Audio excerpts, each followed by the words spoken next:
All right, everyone, welcome back. Many of you from the Average Athletic Podcast Network, good to have you back. Going to be starting something new here. The Dungeon Gambling Hour. My good friend Grant Hurlis. Grant, say what's up. Yep. I'm excited. I'm excited to be here with JD and ready to get this thing going. Yeah, it's going to be a lot of fun. We're going to be spinning tons of different leagues, 4 major pro sports. We hit a little European soccer, college hoops, college football. We're going to be all over the place, really just trying to give you guys some insight and just talk about what we love. This is our passion. We enjoy BSing about this every night. And we talk about the plays and talk about unit transparency and everything like that. So it's going to be a fun ride. And I don't know how long it's going to go for, but we're really looking forward to having everyone on, building a little bit of a community, and hopefully we can keep this thing going. All right, Mr. Hurlis, starting off Seahawks Niners NFC wildcard game Saturday, first game at the 4:30 slot. Just going over some stuff real quick. San Fran favored by 9.5. That total has dropped from the original 10.5. Over under is at 42 points.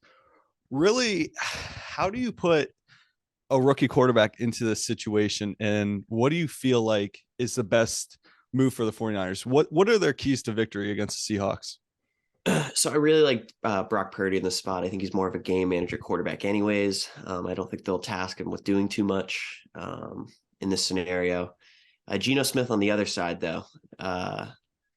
West Virginia guy, just bumped in the starting spot this year. 9.5 is a lot of points. So it is. 9.5 is a lot of points against a pretty good Seahawks defense. Pete Carroll, pretty good coach, pretty good defense. I like your pick here. Yeah. And you see the line moving. So yes, I think you see a lot of money moving. Yeah, a lot of money coming in on the Seahawks. I just want to share some stuff that I dug up this morning. 49ers are 8-0 against a spread in their last 8 games against division rivals. Kyle Shanahan, he's got a way to get these guys going.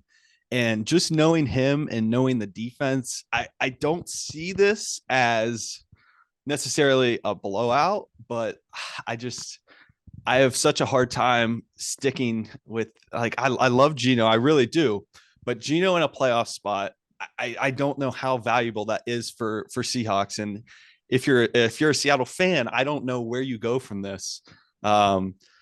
Like I said, 49ers are really, really good at home. They've been great against the spread. I probably see this as a 34-17 game, maybe a 2-touchdown game. I'm comfortable laying the 9.5 for the Niners. I can't see it with the Seahawks. Not yet.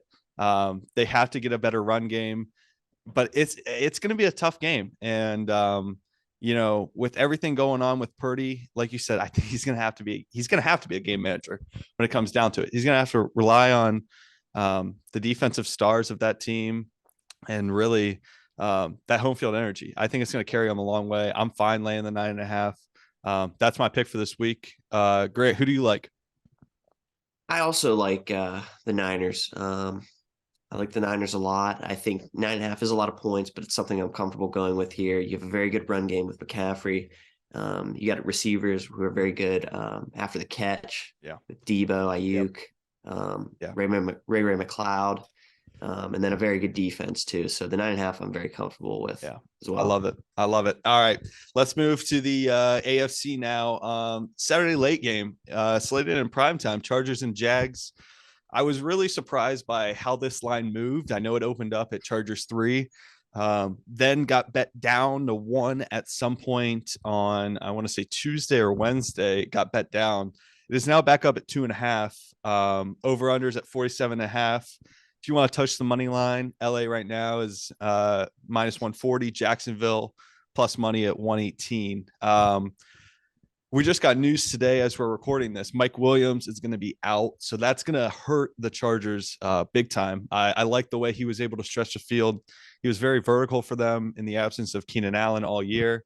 Coming into this game, Chargers are 3rd in passing offense. Herbert loves these moments, and he loves passing the ball around. He's got so many targets. He can rely on the ground game, and even Eckler catching passes too. He's so good and proficient at hitting him. These teams have met before. Jacksonville smacked them 38-10 in week 3. Noted a little bit of history. With that being said, this is Trevor Lawrence's first official playoff start, but I'm not too worried about that necessarily if I'm a Jags better. Last week, as far as I'm concerned, that was a playoff game. Win and you're in with the Titans. Trevor Lawrence, he's been in plenty of big games in college, and now he's going to face the biggest test so far, facing the Herbert-led Chargers. But what do you make of Trevor Lawrence in this spot? I think Trevor Lawrence is going to be ready. I think we've seen it all this year. He's taken a big step. I wouldn't go as far as saying most improved player type, but a very good year he's had. I think this game is going to come down to coaching. Doug Peterson, Brandon Staley. I really, really like Doug Peterson here, and I think as a Jags better, if you feel comfortable taking the Jags, just take them at the money line. Yeah, plus money. I was going to say the same exact thing. I was. Yeah, and I really like the Jags. I do think they have to play a lot better than they did last week. I think especially they got an ugly win. For sure. You had a Derrick Henry led Titans offense that you knew what they were going to do. They were going to run it down, play action you with Dobbs, mobile quarterback. They do have to play better though, I think, to take down the Chargers. But this is a game I really like Jacksonville in this one. I think once again it comes down to coaching. Peterson's been in the spot for. Peterson has a ring. Staley, second, third year coach, likes to get a little aggressive. So I think if Chargers get down in this game, this is where you don't want to get too pass happy with Herbert here. I think that could lead to some more turnovers. And as we pointed out, Jacksonville won early week 3, and that was a game where the Chargers turned the ball over a lot because they were passing to catch They did. up. They turned the ball over a lot. And the thing is, I completely agree with you. If you're a better and you like the Jags here, I'm just getting the money line. I'm grabbing money line 118, 120, and who knows, by the time this thing kicks off tomorrow, Jacksonville could be at plus 125, plus 130. I like it. Now, I will say personally, I'm okay laying the 2.5 only because I think Herbert has been he's been able to be a versatile player in the aspect of when his targets aren't getting open downfield, he has the wherewithal to kind of get out of the pocket, scramble, assess what he has, and get first downs. And that's something that I think is very understated about him is that mobility. Yes, we all know he's got the rocket arm. He's got great accuracy, but I'm not okay throwing this Jacksonville squad in just yet. Now, if they win this week, I may be a believer depending on how things get reseeded. They're either going to have to go play presumably Buffalo or Cincinnati, depending on what happens there. But I'm just not willing to take that step yet with the Jags. But I will say, if you do like the Jags as a better, I would stick with the money line. I really would. But for me, it's going to be Chargers 2.5. I'm okay with it. I think it's going to be a 1-score game regardless. It's going to be fun, man. I think everyone on both sides should be excited. Chargers haven't had a playoff win in a while. And, the Jags coming off that 2017, 2018 season. That's their last playoff experience. So, those fans, giving them a home game could create another atmosphere, but I'm not ready just yet to pay up for the Jags. All right. Let's get a move on now to the 7-seeded Dolphins and the 2-seeded Bills. Sunday early game, 1:00. Buffalo minus 13.5. They opened up at 10. Obviously, through the week, we learned about Tua's injury and what that's going to mean for them.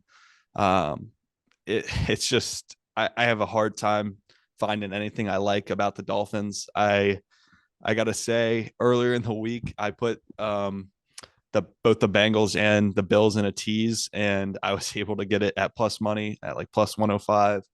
I really, really love Buffalo in this spot. If you can get them at 13.5 or better, I don't know if that line's going to 14, but anything 13.5 or better, I love getting. Over unders 43.5 as well.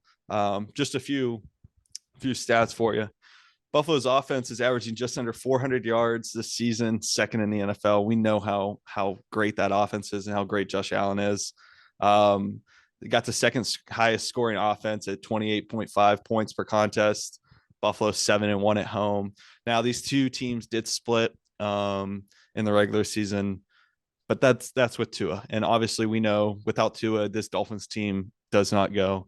I know Skylar Thompson's looking at probably getting the start. It doesn't sound like Teddy's going to be ready. I mean, just what are your thoughts? Are you comfortable with Buffalo in this spot? Yeah, I am. I really am comfortable with Buffalo in the spot. I think Skylar Thompson versus Tua, that's a big difference. I think we saw Skylar Thompson very, very rarely, you know, makes bad decisions. He played very well against a good or a good Jets defense Yeah. last week. Another win your end game. They took care of business, won on that last second field goal. So I think we've seen with Skylar Thompson, he can handle big pressure moments, but at Bills, playing in Buffalo's tough, Tough. especially late in the year, January. It's Yeah. it's tough. So I think weather plays a factor. Really good college quarterback, K-State. I just don't think he's ready for this moment, and really, it's not his fault. No, He's it's been a not. product of Yeah. bad luck with Bad injuries. luck. Yeah, you lose Tua, you lose Teddy B. It's not a good look. So he was kind of thrusted into the fire early. And 13.5 is a line I'm definitely comfortable with. I see this as a game where honestly the Dolphins may not put up many points, which is the only reason I would maybe be possibly worried about the points on this game. Is you get a game where the Bills are up big, they're just trying to chew clock, run and get Yeah, out of there with backdoor injuries. cover. Yep. Yeah, and then possibly the Dolphins struggle scoring. So this is a game I'm definitely comfortable Yeah. taking Buffalo at, and this line definitely will move. I see Yeah. this line definitely 100%. moving. Yeah. The closer and closer we So get. And I think something that's understated, and I'm not that big of I guess a believer in like mortal locks necessarily, but this Buffalo team has something to play for. yes, That city has been the past, I don't know, 8 months starting, and these are not even football things. Starting with, a couple months ago, you had that tragic supermarket shooting, and yeah, community rallies around that. Few months later, we got the blizzards in a back-to-back couple of yeah, weeks, and then now with this Damar Hamlin situation, it's hard for me to put them in a spot where they're not going to go and just kick everyone's ass. Honestly, I mean, yeah, that's how I really feel about it. I feel like they're kind of like a team of destiny. I really, I like them as Super Bowl favorites, and especially going in for the future, whether it be Cincinnati, whether it be the Chiefs. This team has something to play for. They're going to be angry. They're going to be ready to go, and the fans are going to be riled up. And I really think this could be their year for a deep stab into the postseason. I don't want to call it Super Bowl or bust, excuse me, but I feel like that's what it is. If it's not now, then when? They have everything in place: great receivers, great defense, great quarterback. They've gotten the run game revitalized, so I'm perfectly fine laying the 13.5. I think this is probably a 17 or 21 point win by the Bills, so I'm comfortable here. All right, flipping back over to the NFC side, Giants Vikings in US Bank Stadium. And I got to tell you, Grant, 2 weeks ago, I remember sitting at dinner with a good friend. I mean, I'm sure you know him, Matt Edens, and we were sitting at Bone Shakers after high school game. And I told him, and I set him down, and I said, I cannot wait to fade the Vikings in the postseason. So here we are. And I got to be honest, I lied to you, Matt, if you're out there listening to it. The only reason is I read something 2 or 3 days ago. 82% of the money is on the Giants. I just feel like this is a perfect spot for the Vikings. They've been hearing the noise. Oh, yeah, we're lucky. Oh, yeah, winning all these one possession games, whatever. I think this is the perfect spot for the Vikings to cover the 3. And I love them here. Obviously, Vikings favored by 3, over under at 48. Minnesota on the money lines, 165, and New York's underdog at 140. I don't see it with the Giants here. I'm not a believer in Daniel Jones quite yet. I will say, with Saquon being back, does kind of give me a little nervous edge as a Vikings better, but I'm just not there yet with the Vikings, or with the Giants. I'm sorry. What's your take on this game? And just give me a little summary of what you think about this. Yeah, so I think this is the most interesting game as far on the NFC side. I think you got an interesting game on the AFC side with the Jags, and then you get an interesting one here with the Giants. I think the Giants, what worries me is everybody, the public voting on a road dog. Yeah. Worries me. I don't think, kind of the idea here is that, okay, well, the Vikings suck, so the Giants are the play. But to me, the issue is that the Giants also suck. I don't think the Giants are all that good either. I don't think so either. No, I don't. For the season, they were outgained basically, 0.4 yards on every play, which isn't very good. No. Most of their rushing attempts, rushing yards per attempt and passing yards per attempt differentials were in the negatives. And over the last 10 games, they kind of sputtered. Got a couple wins down the stretch, but none of them were necessarily very good teams. No. And they were locked in those last couple weeks already with a playoff berth, so they weren't playing for much. Yeah, exactly. I don't see Kirk really folding in this scenario. I think Kirk comes out to play. I think the Vikings are a better team, home team, and I think the public 80% of the money being on the Giants also worries me. So I think I don't mind taking the Vikings in the spot. I completely agree with you, and I think this has a potential out of all the games in the NFC. I'm going to be honest, even more than the 49ers and Seahawks. I think this has the most blowout potential, just because, like, I don't see a path to where the Giants keep this close in the fourth quarter. I don't see it right now.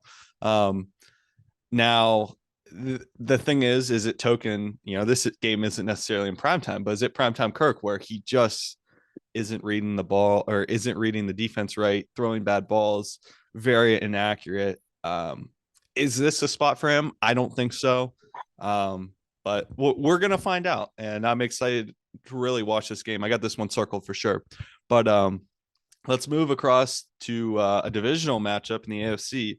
We got Ravens and Bengals. Bengals are favorited by 10 points right now. Over-unders at 40.5. Just saw Lamar on, I think it was Instagram or Twitter, said that his knee was still unstable. Just really unfortunate the past 2 seasons with him and the knee injuries, and us being Browns fans, we get to see these two teams a lot. And I don't see it with the Ravens. I think at least if Huntley could get back, they might have a shot. Huntley's, he's average to below average in terms of NFL quarterbacks as well. But just this Lamar piece, they've missed him so much over the past couple of years. And he just seems like every year they get to, correct me if I'm wrong, but like 8-3, then they go and lose 5 or 6 straight. And now they're clawing for a playoff spot every year. And so that is really what strikes with me. I will say, for it being a divisional matchup, 10 is a lot of points, but like we said, there's no Lamar, and I'm all right with that.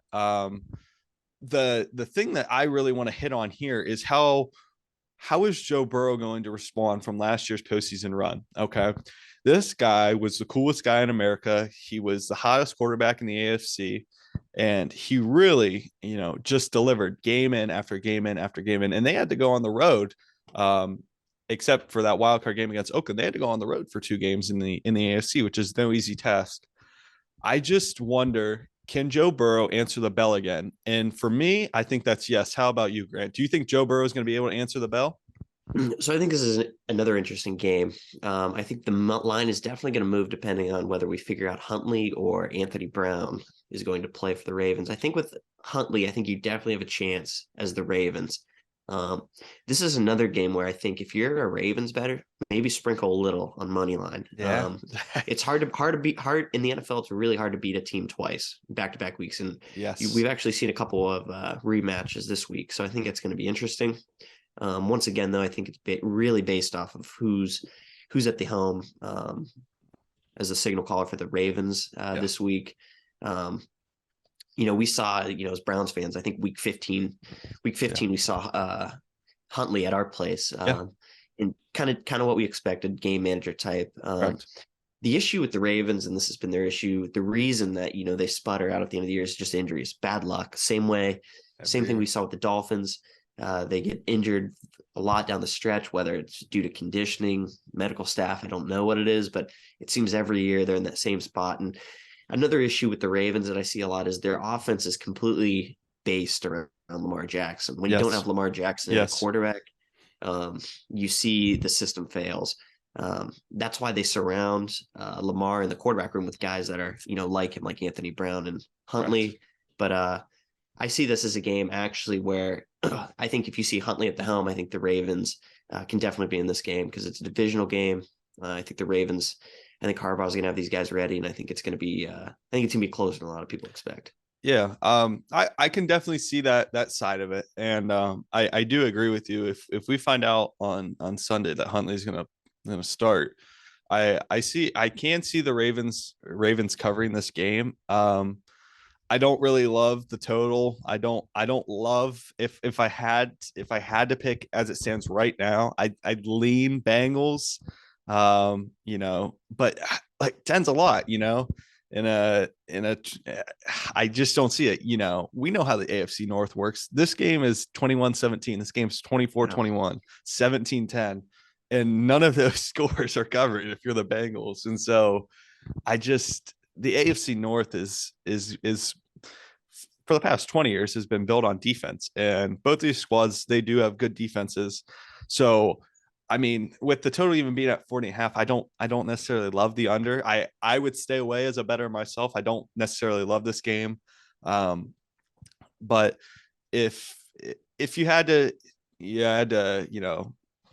gun to the head, who am I going to go with? I'm taking the Bengals -10. That's just what it is. I'm a believer in Joe Burrow. I love what he does. I love his demeanor. I love his attitude. But moving on from there, let's go to the Cowboys and Bucks final game, Monday night game. Dallas right now as a road favorite at 2.5. Over unders at 45.5 points. Dallas on the money lines 145 and Tampa Bay 122 as it stands. Just some nuggets for you right here. Cowboys are 7-1 against the spread in their last 8 games, following a loss. So that's definitely interesting. Buccaneers are 4-1 in their last 5 playoff games against the spread. Love that stat. Now going to Dak and his performance this season, obviously he's had some injury troubles, but when he's out there, he's throwing interceptions. I believe he had a streak of 5 or 6 games where he had thrown an interception each game. Their defense, I should say, is first in forcing turnovers in the NFL with 33 and is tied it for 3rd in total sacks with 54. Michael Parsons, he's a unit. That defensive line, I think this game is going to be won and lost on the offensive and defensive line. I guess this is also one of the ones where I'm not very confident in anything, and if I'm a bettor, I'm staying away from this. What I like here is actually under 45.5. I think this is going to be a defensive game. Cowboys typically in their last, I think I have a stat over here since 92 are just terrible in road playoff games. And it's just, I don't see a way for this to be a runaway for the Cowboys. I'm not ready to bet against Tom Brady yet. This has all the makings of, Brady's final run. People are counting him out. NFC's wide open. So it's right there for him. But yeah, so right now, if I had to pick, I'm going to go under the 45.5. Grant, what are you thinking on this game? Yeah, I definitely like sprinkling a little on Bucks money line. I think this is a game where Vegas is definitely going to have it right. I think that you're going to see a lot of money being poured in on this game, especially with it being the late night game. I think you're going to see a lot of bettors, playing this game after their early day plays. I think Vegas is definitely going to have this one close on the over under as well as the spread. I don't see this game really getting out of hand towards either way. I don't either. No. My only issue with the Bucks in this spot is their O-line. Yeah. They may get Jensen and Wirfs back, but they're definitely going to be a little bit rusty in that pass rush for Count was no Yeah. joke. So It's gonna eat them up, and I did read that Jensen does have a chance to get back, which would be an aid for them. But I mean, basically losing three of your offensive line starters throughout the year, that's not good for any team, let alone a playoff team, and let alone when your quarterback is 45 years old and cannot move out of the pocket. That's not good. Brady can't help himself back there. He's going to be a sitting duck. I could see this as I mean, maybe a 21-17 game, something like that. I'm okay putting a half unit on the Bucks money line, sprinkling it a little bit. I think if you like the Bucks, go with the money line. I don't necessarily think paying for 2.5 is worth it. Getting 2.5 points. I see this as a field goal game, and if you could get them at 3, sure, so you can play for the push. But if it was 3.5, I'd say obviously lock it down. Let's go Bucks.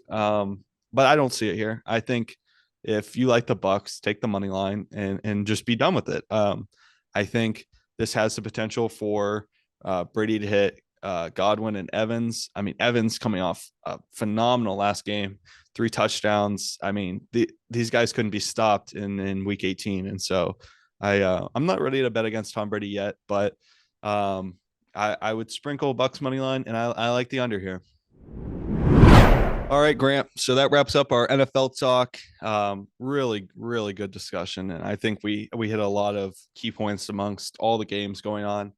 But now we're going to introduce something new. We got the Dungeon 6-pack. It's going to be 3 locks from yours truly and 3 locks from Grant. Really going to try to put this out every episode, get our 6 favorite bets from the show, and really combine those and see what we like. Grant, I'm going to have you lead us off here in the 6-pack. What's your first lock of the night? sure. I think first things first, obviously in sports betting, we know nothing is a lock. I've had some bad beats these past couple of weeks. That Illinois Mississippi State game was one for the ages. I saw some bad beats last night on TikTok. Oh my God. So we know nothing is a guaranteed lock. Yes. But these are my favorite plays. I think if you're a bettor, these are some plays you might want to look into. But I like Ravens plus 9.5. And obviously that's with Tyler Huntley at quarterback for the Ravens. So I don't think a lot of people really realize how many key pieces were out for Baltimore last week against Cincy, and they still covered.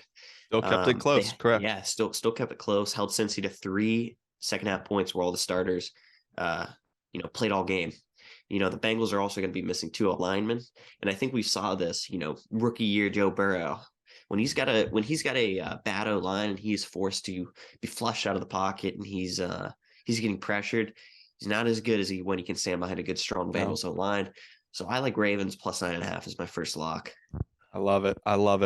For my first lock, I'm nailing down 49ers at minus 9.5. I love the 49ers in this spot. I think a lot of the money is going to be coming in on the Seahawks. We can move that number down. I know it's already moved down. I'm a believer in Brock Purdy. He's been really good over the last 5 games, lighting it up. And he has something that not necessarily has the best arm talent or best accuracy, but he has something like intangible, like poise. He is very poised, and he's settled down in the pocket. And when shit goes bad for him, he's able to get out there and make plays on his feet, which I really like about him. I like the 49ers. They have they're number 1 in DVOA this year. They are a menace to play on defense. Seahawks have been sputtering in basically the last 8 weeks. They just had to rally it together and get a little help from the Lions, or they wouldn't even be in this game. I just love the 49ers in this spot. So with that being said, Grant, do you have your the third lock of the day?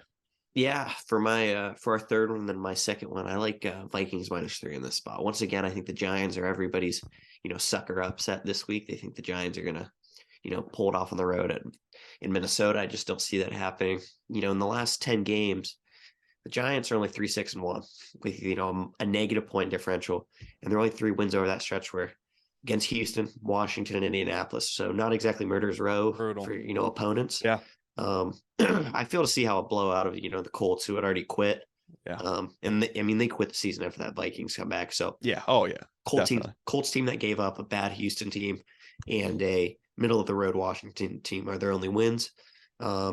I don't. This isn't a game, where I really see the Vikings keeping it close. Like you said, I think this could be a potential for another blowout game.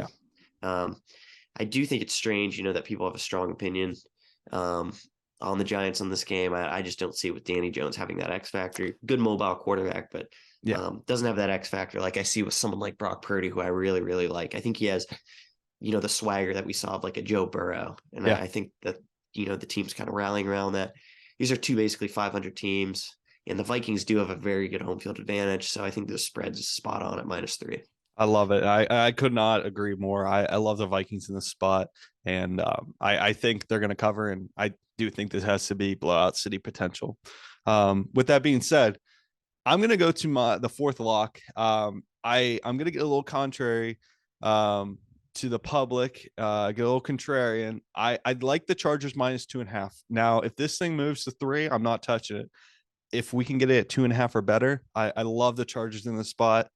Um, I'm not necessarily so sure about Jacksonville and just the pedigree of their guys in that locker room. I don't have the stat on me. I would like to say many of them do not have postseason experience and appearances.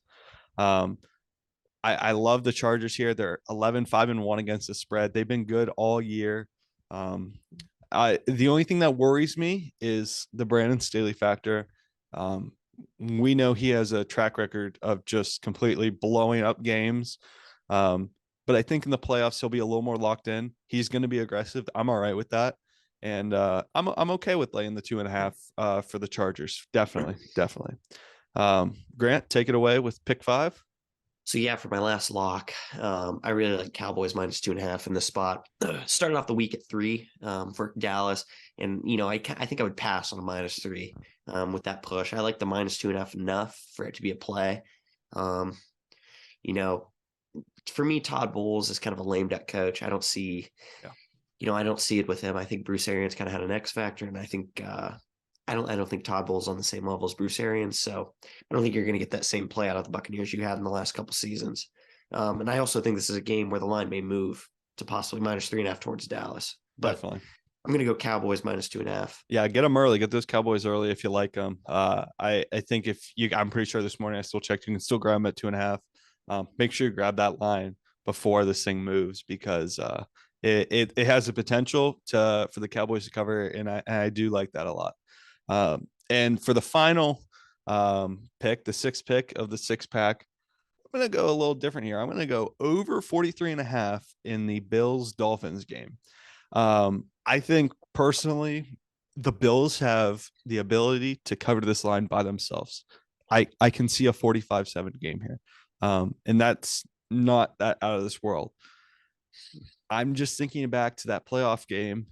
Going back to last year, Patriots were coming in town and Buffalo completely smacked them in the first round. I mean, it was brutal. It was in the same exact spot. A whimpering AFC East team coming in. And I see the same thing here. I love the over in this game. And you can be confident as an over is better because whether or not you get a good performance out of Skylar Thompson, I mean, you're probably getting 14 points out of the Dolphins, most likely.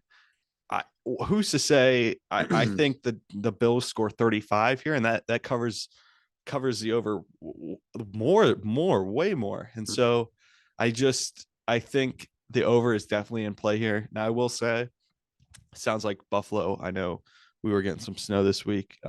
Sounds like Buffalo could have a little wind and snow problem on Sunday, but I rock with Buffalo. I do think their defenses are good, but with that being said, it's a playoff game and anything can happen. And if you don't love paying up to either -14, -13.5, I think the over is your best play here. And I really, really think this is going to hit. It's one of my favorite plays on the entire slate. And I'm looking forward to watching. But yeah, overall, I think this is kind of what we expected out of the playoffs for the first round. Ever since they added the 7th team, it's always been you get 1 or 2 blowouts and 3 or 4 close games. And I think like the NFL is never going to go back to 6 teams. And I could be wrong by this, and I don't know your opinion, your take on this. How much do we like the seventh team in here? Because if we go, if the Dolphins lose, and if I'm sorry, who's the seventh seed in the East? Blanking, or in the NFC.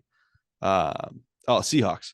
If the Dolphins and Seahawks go out and lose this year, that would mean that seven seeds are 0-6 in the past three seasons. Do you think there's any discussion about going back to six teams if they go over again? I don't think so. I don't think the NFL would ever go back on, something they've already. I don't think they would do that to themselves. I think it makes it look like, okay, we messed up here, we fucked up, we gotta, we gotta go back on our choice. So I don't see them doing that. Yeah. And at Obviously, the end, go ahead. Ahead. Yeah, go ahead. Okay. So I think you saw a lot of times, you add the extra game, you add the extra team. A lot of these 10 and 6 teams weren't getting in. Correct. I think you add some interest. I think you obviously add revenue as an NFL. Yeah, that's exactly what I was going to butt in and say. At the end of the day, it's a money issue for the NFL, and they know that this weekend's a big moneymaker. I mean, they coin it Super Wildcard Weekend. They get another 2 games for the playoffs. It's hard for me to believe in any of these 7-seeded teams. I mean, we saw it last year with the Steelers. They go into Arrowhead and they get beat by 21. I remember touching that game. I think it was 20.5. The Chiefs were favored. It might have been 21. And I remember watching that game, and the Chiefs ended up covering.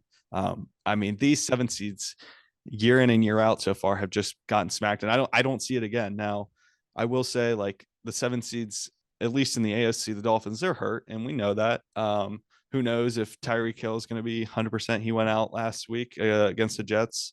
But I don't see it with any of these 7 seeds. So I'm really looking forward to watching. I think we're going to see some good football. I can't wait to hammer the divisional playoffs. I think there's going to be a lot of opportunity to make some money there. There's going to be plays, especially if the Vikings win. They may not be favorited the rest of the postseason. So I really do look forward to that, and I'm excited to see what the lines shape up to be next week. But we got to get through this weekend first, and it was a lot of fun. Hopefully we can have a lot more of these. I know we just enjoy getting on here and bullshitting about sports and just getting a chance to kind of express how we feel, plays, and everything like that. And I really appreciate you coming on, Grant. I know. I look forward to having you on many more times, and we're kind of going to try to do a little co-hosting thing here. And in the future, I'd love to get some guests on, some buddies that we have, and get their input. I think we can get this thing rolling. Just as a market, sports betting is it's on the rise, and especially here in Ohio. At the first of the year, we just got approved and signed into law, and so we're good to go here. It's not going away. It's a lot of fun, entertainment value. We're not professionals. We're just 2 guys out here looking to have some fun, making some money, and trying to share our insights with you, the listener, and the viewer as well. I'm really excited to see what the future of this podcast looks like. Grant, any parting words? Yeah, I'm excited to do this. I think this definitely a good first step towards what we want to achieve here. I think it's a great first episode. I think we got to touch on a lot of stuff. I think there's a lot of money to be made this weekend, Wildcard Weekend. And last thing I want to leave you guys with, obviously, is remember that 90% of gamblers quit before they hit big. So never give up, guys. Never give up. I just want to thank you guys all for listening. Make sure you hit us up on Apple Podcasts, Spotify, YouTube, TikTok. Find all of our pages, like, subscribe, comment, do all your crazy stuff. Let us know what you think, how the production value is. I'm going to be trying to make content on those 4 platforms, especially, but really, really excited for the future. But with that being said, thank you guys for listening, and we'll see you guys later. Take care.